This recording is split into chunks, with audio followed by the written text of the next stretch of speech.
அந்த சேனலுக்குள்ள போய் பார்த்தா இந்த பொண்ணை எப்போ அரெஸ்ட் பண்ணி தூக்கி உள்ள போட்டு சின்ன சின்ன பசங்க கிட்ட போயிட்டு அவ்வளவு அன்னோனியமான விஷயங்கள். செக்ஸ் எஜுகேஷன் அப்படின்னா கூட செக்ஸ் எஜுகேஷனுக்கு சில முறைகள் இருக்கு. சும்மா ரேண்டமா போய் கண்டதை பேசி ஒருத்தருடைய ஃபீலிங்ஸை ப்ரொவோக் பண்ணி அது ஒரு பிராங்க் மாதிரி கொண்டு வந்து ஒருத்தரை வந்து பேச வைக்கிறது, அதாவது நாக்க புடுங்கிறது. பேசுறதுக்கு விருப்பம் இல்லாதவங்கள கூட அந்த பொண்ணு அப்படியே அப்படி பண்ணி இதை பேசுங்க அதை பேசுங்கன்னு சொல்றது. தன்னுடைய உடம்ப தானே ஒரு மாதிரி கலாய்ச்சி பேசி இந்த பசங்க முன்னாடி நான் இப்படி இருக்கேன் அப்படி இருக்கேன், இது நல்லா இருக்கா, இடுப்பு இப்படி இருக்கா.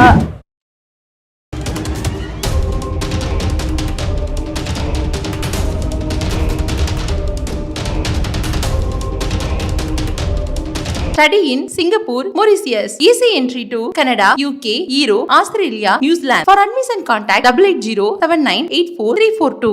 ஜெகரம் நேயர்களுக்கு வணக்கம். இன்னைக்கு நம்ம கூட வந்து social reformer doctor Sheeba Luthas ma'am இருக்காங்க. வணக்கம் மேம். வணக்கம் மேம். இப்போ வந்து ரீசெண்டாக நிறைய இன்ஃப்ளூயன்சஸ் பற்றி நிறைய விஷயங்கள் போயிட்டுருக்கு. நம்ம அப்படி பார்த்தோன்னா வீரா டாக்ஸ் XX சேனலோடைய ஆங்கர் ஸ்வேதா அவங்கள வந்து ரீசெண்டாக அரெஸ்ட் பண்ணியிருந்தாங்க. இந்த மாதிரி ஒரு டபுள் மீனிங் வேர்ட்ஸ்லாம் பேசுகிறாங்க அப்படின்னு சொல்லிட்டு. ஸோ இந்த விஷயங்கள்லாம் பார்க்கும்போது உங்களுக்கு என்ன மேம் தோணுது? அதாவது இவங்கெல்லாம் யூடியூபர்ஸ்ன்றனால நம்ம பேசிகிட்டு இருக்கோம். மற்றவங்களாம் இந்த தப்பு பண்ணாமல் இல்லை, பண்ணியிருக்கலாம், தண்டிக்கப்பட்டிருக்கலாம், இல்லை தண்டிக்கப்படாமலும் இருந்திருக்கலாம், அவங்க பண்ணுற தப்பெல்லாம் வராமல் கூட இருந்திருக்கலாம். இப்போ நீங்கள் சொன்னீங்கல்ல அந்த வீரா டாக்கீஸ் அந்த பொண்ணு ஸ்வேதா, இந்த கான்ஃப்ளிக்ட் ஆகிறதுக்கு முன்னாடி வரைக்கும் எனக்கு அந்த பொண்ணு யாருன்னே தெரியாது. ஏன்னா நான் ரொம்ப யூடியூப்பை ஃபாலோ பண்ணுற பர்சன் நான் கிடையாது. ஆனால் இந்த சம்பவம் நடந்ததுக்கப்புறம் அந்த பொண்ணு அரெஸ்ட் செய்யப்பட்டிருக்காங்க அப்படின்னு தெரிஞ்சதுக்கப்புறம் அந்த சேனலுக்குள்ளே போய் பார்த்தா இந்த பொண்ணை எப்போ அரெஸ்ட் பண்ணி தூக்கி உள்ளே போட்டிருக்கணுங்க.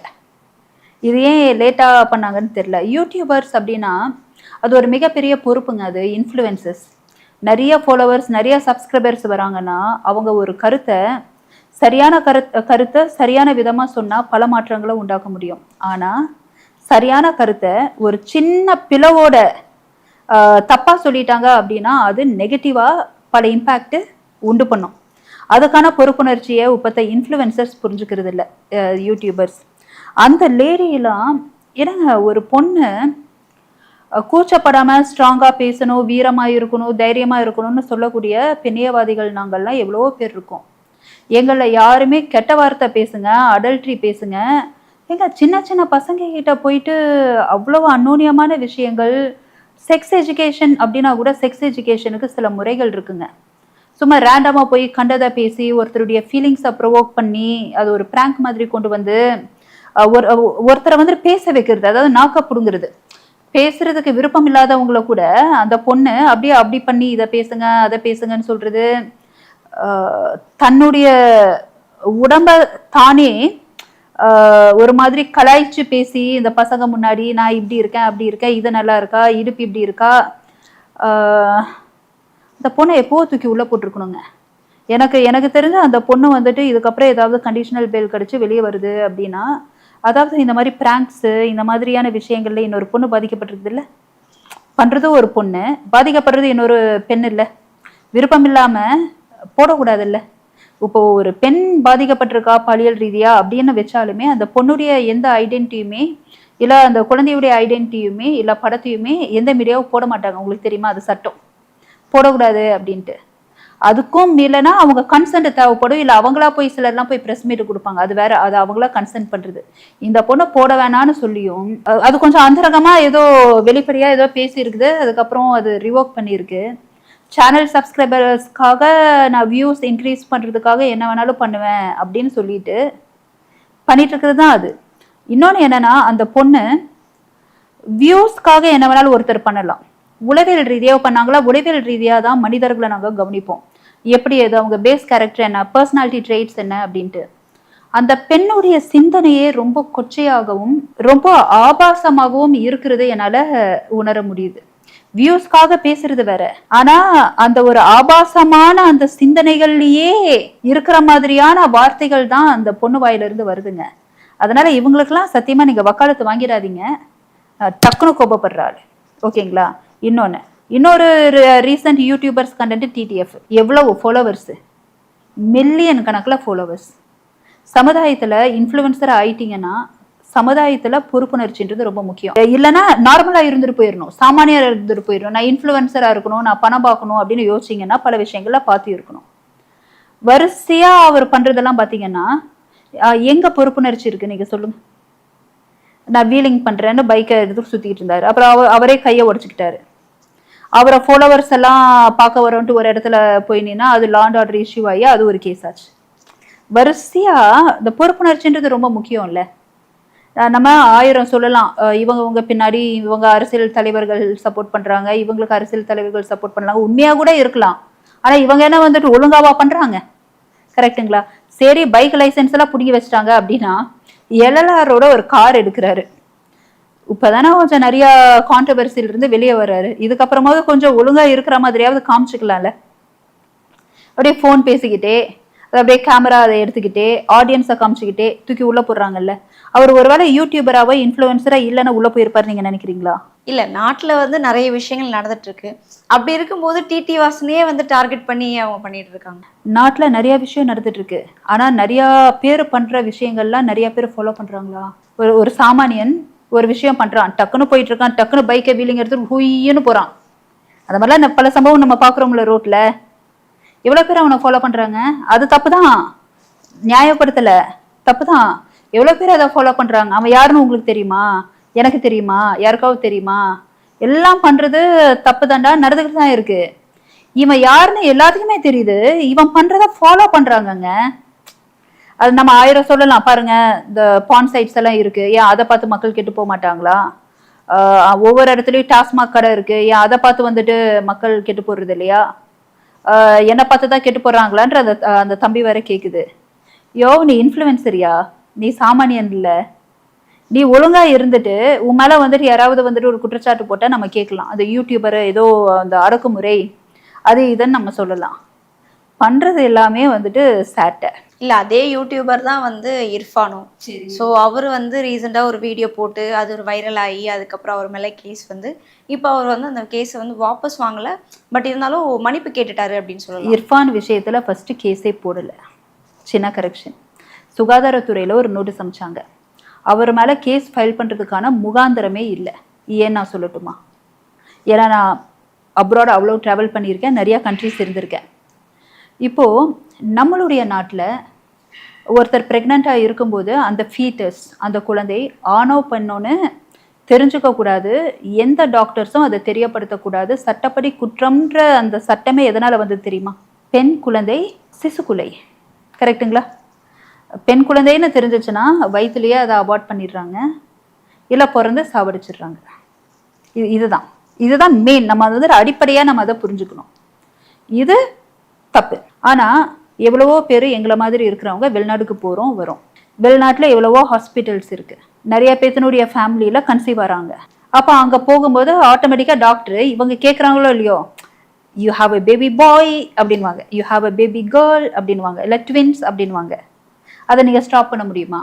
அப்போது எனக்கு அது தெரியுதுன்னா நான் உடனே நான் வந்து என்ன பண்ணுவேன், என் சொந்தக்காரங்க கிட்டலாம் சொல்லிட்டு செலிப்ரேட் பண்ணுவேன். என் பையன், என் பொண்ணு அப்படின்னு செலிப்ரேட் பண்ணுவோமா? இவர் இன்ஃப்ளூயன்சர்ன்றதுனால இதை பண்ணுறாரு.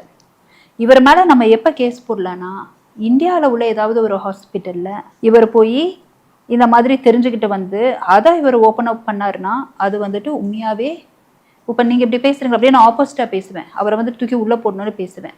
இன்னொன்று நான் சொல்கிறேன், பொருளாதாரத்தில் பின்தங்கி இருக்கக்கூடிய மக்கள் பெண் சிசுவாக இருந்தால் வயிற்றுலேயே அழிக்கணும் அப்படின்ற ஒரு மனநிலை கொண்ட அந்த ஒரு கட்டமைப்பு ரொம்ப வருஷத்துக்கு முன்னாடி இருந்தது. இப்போ கூட அங்கங்கே நிச்சயமாக இருக்கும், இல்லாமலாம் டக்குன்னெலாம் வந்துட்டு அழியாது. அப்போது அது வந்துட்டு பொருளாதாரத்தில் பின்தங்கிய மக்கள். வெளிநாடு போயிட்டு வர்றவங்க எல்லாமே பார்த்தீங்கன்னா முடிஞ்ச அளவுக்கு பொருளாதார ஈர்க்கப்பட்ட மக்கள், இல்லை ஹை ப்ரொஃபைல்டு சொசைட்டியாக இருப்பாங்க. அப்போ அவங்க வெளிநாட்டுக்கு போய் வெளிநாட்டில் இல்லீகலான விஷயத்த பண்ணலையே. வெளிநாட்டில் துபாயில் அது லீகலுங்க, ஐரோப்பிய நாடுகளில் பல நாடுகள், எனக்கு தெரிஞ்ச எல்லா நாடுகள் இல்லைன்னு சொன்ன நாடே எனக்கு அது தெரியாது, அந்த நாடுகள்லாம் சொல்லிடுவாங்க. அப்போ அங்கே அந்த நாட்டில் இருக்கும்போது அவங்க அங்கே தெரிஞ்சுக்கிறாங்க, அதை அவங்க தெரியப்படுத்துகிறாங்க. அதில் என்ன வந்துட்டு இப்போ நம்ம எல்லாம் வந்துட்டு ஏன் அதை சொல்றோம்னா அந்த டிடிஎஃப் இப்படி பண்ணிட்டாங்க, இவர் இப்படி பண்ணல, இவர் இப்படி பண்ணலன்னா அவர் என்ன தப்பு பண்ணாருன்னு ஏன் யாருமே சொல்ல மாட்டிருக்காங்க. அடிப்படை வந்துட்டு அந்த அந்த அந்த பேசிக் அந்த நாலேஜ் மிஸ் ஆகுது. உங்களுக்கு புரியுதுங்களா? பண்ணது சரி அப்படின்னு சொல்றீங்களா? அவரு சப்ஸ்கிரைபர்ஸ்க்கு முன்னாடி ஓப்பனா ஷேர் பண்றாரு. இப்போ இதை பார்த்துட்டு யார் என்ன பண்ண முடியும்னு நீங்க நினைக்கிறீங்க? வெளிநாட்டுக்கு போக முடிஞ்சவங்க வெளிநாடு போவாங்க, அங்க போய் தெரிஞ்சுக்கிறவங்க தெரிஞ்சுக்க போறாங்க. வெளிநாடு வரைக்கும் போறதுக்கு பணம் உள்ளவங்க வயிற்றுல பெண் குழந்தை இருந்தா அழிக்கணும்னு நினைப்பாங்களா? இல்ல பெண் குழந்தை இருந்தா என்னால மேனேஜ் பண்ண முடியாது, பொருளாதாரத்துல நாங்க பின்தங்கி போயிருக்கோம், நாங்க வறுமையில வாழ்ந்துகிட்டு இருக்கோம், பெண் குழந்தைய சமாளிக்க முடியாதுன்னு நினைக்கிறவங்க லட்சக்கணக்கில் செலவு பண்ணி வெளிநாடுக்கு போயிட்டு வருவாங்களா? வித்தியாசம் இருக்குல்ல. ஏன்னா சமுதாயத்துல இது வந்து புதுசு இல்லைங்க மேடம். இப்போ இர்ஃபான் பண்ணாரு, அவர் யூடியூபர் இன்ஃப்ளூயன்ஸ்ன்றதுனால நம்ம இவ்வளோ பேசிட்டு இருக்கோம். இதெல்லாம் சமுதாயத்துல நடந்துட்டு இருக்கிற விஷயம் தான். இந்தியாவில் யாருமே அதை வந்துட்டு சொல்ல மாட்டாங்க. ஆனா வெளிநாட்டுல இது காமனான ஒரு விஷயம். ஆனா இதுக்கு ஒரு முட்டு கொடுக்கணும். ஏன்னா மற்றவங்க இதனால ஒரு பாதிப்பு வந்துடக்கூடாது, இல்லை இது ஒரு தப்பான முன் உதாரணமா ஆயிடும் அப்படின்ட்டு நம்ம சுகாதாரத்துறை அவங்களுக்கு ஒரு நோட்டீஸ் அமைச்சிருக்காங்க. அந்த நோட்டீஸின் அடிப்படையில் மன்னிப்பு கேட்டிருக்காரு. அது கரெக்ட். அதாவது என்ன, ஒரு முட்டு கொடுத்தாகணும். ஏன்னா நம்ம கவர்மெண்ட்டுக்குன்னு ஒரு பொறுப்பு இருக்கு. நீ அங்கதான் போய் பார்த்துட்டு வந்தாலும் நீ இருக்கிறது இந்த கவர்மெண்ட், நீ இவ்வளவு ஃபாலோவர்ஸ் வச்சிருக்க அப்படின்னு ஒரு முட்டு கொடுக்குறாங்க. அது சரியான விஷயம். சரியான விஷயம் தான் நடந்துட்டு இருக்குன்னு நான் சொல்றேன். அது அப்ப அந்த நோட்டீஸுக்கு தகுந்த மாதிரி இவர் போய் நான் வந்துட்டு இந்த மாதிரி வெளியே எல்லாத்தையும் ஷேர் பண்ணியிருக்க மாட்டேன், அவர் தெரிஞ்சுக்கிட்டது குற்றம் இல்லை. இவ்வளோ புரியுதுங்களா? அவ்வளோ ஃபாலோவர்ஸ் இருக்கும்போது நம்ம எப்படி டிடிஎஃப்ட சொல்றோம் ஒரு பொறுப்புணர்ச்சி வேணும் அப்படின்னு? கொஞ்சம் யோசிச்சிருந்துருக்கலாம். ஒரு வேளை வந்துட்டு சிலர்லாம் பொருளாதாரம் இருந்துமே சில பரம்பரையா எனக்கு ஆண் வாரிசு தான் வேணும்னு நினைக்கிற மக்கள் கூட இருக்கலாம். இப்படி இன்னொரு சர்க்கிள்ல பாருங்க, நல்ல ஹை ப்ரொஃபைல் சொசைட்டியா இருப்பாங்க, ஆனா எனக்கு ஆண் வாரிசு தான் வேணும்னு நினைக்கிறாங்கன்னு வைங்க. இந்த மாதிரி இடங்கள்ல என்ன அது குழந்தைன்னு சொல்லிடுவாங்க அப்படின்னு தெரிஞ்சிச்சுன்னா அவங்களால இருக்கப்பட்டவங்க போய் அதை பார்த்துட்டு உங்களுக்கு புரியுதா, இது பெண் குழந்தைன்னு தெரிஞ்சிச்சுன்னா தப்பு நடக்கலாம்ல. அப்படியே 1 or 2% வாய்ப்பு இருக்குல்ல. அதுக்கு ஒரு முட்டு கொடுத்தது தான் இவங்க அமுச்சு விட்டுருந்த நோட்டீஸ். நான் அதை வேலிடாக தான் பார்க்குறேன். அந்த நோட்டீஸ்க்கு ஒரு வேளை இர்ஃபான் மன்னிப்பு கேட்காம நான் பண்ணது கரெக்டாக அப்படி இப்படின்னு சொல்லியிருந்தால் அவர் மேலே வழக்கு பதியலாம். அதுவும் வந்துட்டு ரொம்ப ஒரு தீவிர வழக்கெல்லாம் அது இருக்காது. இட்ஸ் கைண்ட் ஆஃப் அ பெட்டி கேஸ். அதனால யூடியூபர்ஸ் வரிசையாக நடக்கிறதுனால நம்ம பேசிகிட்டு இருக்கோம். ஆனால் இதே மாதிரி பல சாமானியர்களும் பல சேட்டைகள் பண்ணிட்டு இருக்காங்க. சிலர் வந்துட்டு நம்ம காவல்துறையினால கண்காணிக்கப்படுறாங்க, தண்டிக்கப்படுறாங்க. அவங்களுக்கு புரியுதுங்களா? பலர் வந்துட்டு எஸ்கேப் ஆகுறாங்க. இதெல்லாம் நடந்துகிட்டே இருக்கு. இவங்கெல்லாம் வந்துட்டு பாப்புலர்ன்றதுனால நம்ம வந்து உட்காந்துக்கிட்டு அவங்களும் மனிதர்கள் அப்படின்ட்டு நம்ம வந்துட்டு பேசிக்கிட்டு இருக்கோம். அதுதான். இந்த மாதிரி வளர்ந்து வர இன்ஃப்ளூயன்சஸ்க்கு நீங்க என்ன சொல்ல விரும்புறீங்க? வளர்ந்து வர்ற இன்ஃப்ளூயன்சஸ் யாரா வேணாலும் இருக்கலாம், எந்த டிபார்ட்மெண்ட்டா வேணாலும் இருக்கலாம். நீங்க வந்துட்டு ஒரு செஃபா வந்துட்டு ஃபுட்டை ரிவ்யூ பண்ணுங்க, இல்ல பைக் ரிலேட்டடா பண்ணுங்க. நிறைய பேர் எலக்ட்ரானிக் ஐட்டம்ஸ் ரிவ்யூ பண்றதா சொல்லுவாங்க. சிலர்லாம் ப்ரொமோஷன் பேஸ்டா இருக்கும். மதன் கௌரி மாதிரி ஆட்கள் கொஞ்சம் நாலேஜ் பேஸ்டா இருப்பாங்க.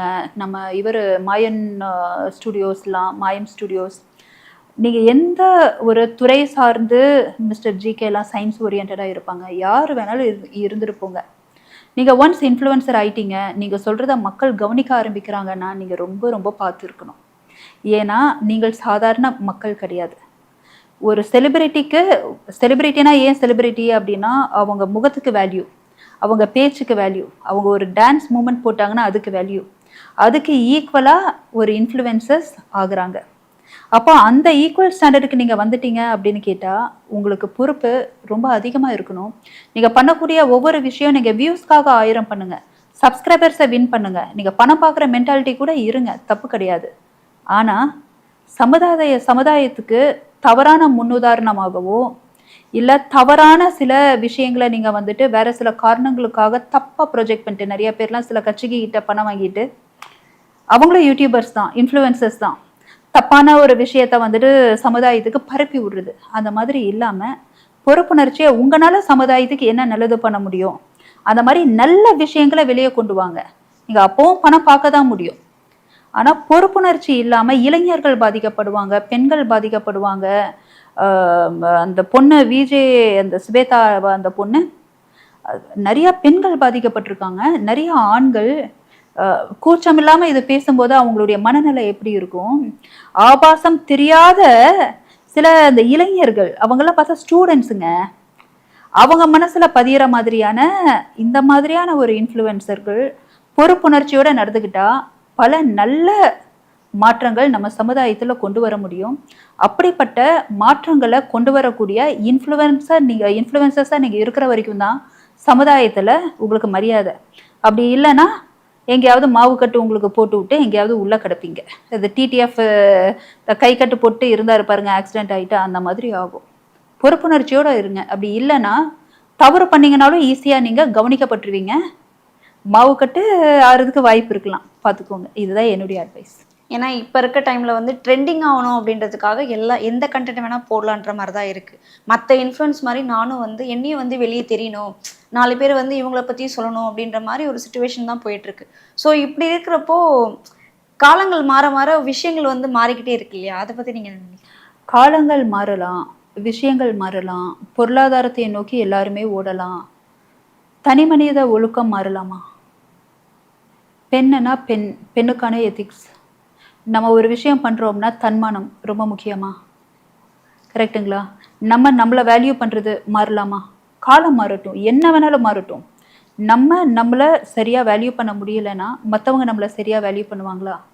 என்ன வேணாலும் மாறினாலும் நல்லதுன்னா நல்லது தான். அது யூனிவர்சல் ஃபேக்ட். சில விஷயங்கள்லாம் குட்டுன்னா, இதை நான் வந்து பல காணொலிகளில் சொல்லியிருக்கேன். நல்லதுன்னா யூனிவர்சலி நல்லது தான், கெட்டதுன்னா யூனிவர்சலி கெட்டது தான். கெட்ட விஷயங்கள்ல இது ஒரு நல்லது இருக்கு, நல்ல விஷயங்கள்ல இது ஒரு கெட்டது இருக்குன்னு மலுப்புறதெல்லாம் இது எதுவுமே கிடையாது. எவ்வளவு மாற்றங்கள் ஆனாலும் நல்ல விஷயங்களை நோக்கி பயணிக்கிறதும் நம்ம கையில தான் இருக்கு. கெட்ட விஷயங்கள்னு தெரிஞ்சும் இதனால நமக்கு ஆதாயம் கிடைக்குது அப்படின்னு சொல்லி பயணிச்சு கெட்டு குட்டிச்சவரா போய் சமுதாயத்துல தவறான ஒரு முன்னுதாரணமா ஆகக்கூடிய அந்த விஷயமும் நம்ம கையில தான் இருக்குங்க. சமுதாயம் மாறிக்கிட்டே இருக்குன்றதுக்காக நம்ம தவறான வழியில போயிட்டு சமுதாயம் மாறிட்டு இருக்கானால நானும் மாறிக்கிட்டேன்னு சொல்றது தப்பு. நம்ம எல்லாம் மனிதர்கள், பகுத்தறிவு இருக்கு, நம்மளாம் நினைச்சா நிறைய சாதிக்கலாம். சமுதாய மாற்றத்தை நம்ம கை காமிச்சு ஒவ்வொரு தடவையும் பண்ற தப்புக்கு தப்பிச்சுட்டு போய்கிட்டே இருக்க முடியாது. அதுதான். ஸோ இவ்வளோ நேரம் வந்து நிறைய விஷயங்கள் என்கிட்ட ஷேர் பண்ணதுக்கு ரொம்ப நன்றி. நன்றி.